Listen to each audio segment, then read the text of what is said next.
Mahilig ba kayo sa Japanese food? Tara samahan nyo kami dito sa May Matoy sa Malate, Manila. Dito kami kumain at ito ang kanyang ambience. Maliit lang siya guys, pero malinis, komportable at maganda. Ito guys, ang palibot niya. Maliit lang siya guys, 'di ba? Pero ang cute niya, ang linis at nakaka-relax. At ito guys, ang kanya mga menu. Merong noodles, merong ramen, merong mga ihaw-ihaw, meron ding salad, at marami pang iba. Guys, try nyo. May sushi, may California maki. Maraming masasarap dito guys na pagkain.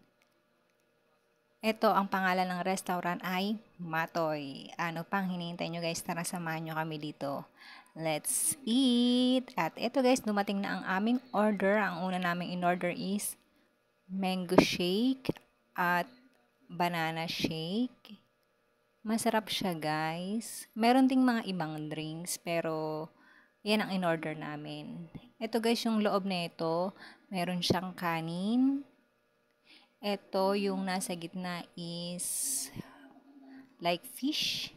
At ito guys, kasi ang favorite ko is saba. Sa atin, mackerel, di ba? May dilatang ganyan. Favorite ko talaga, napakasarap niyan guys. At syempre, ang gyoza. At napakasarap ng sausawan nila dito guys. And this one is tofu. Ang sarap ng pagkain nila guys. Tara, kain na tayo guys. Thank you for watching and see you again. Bye!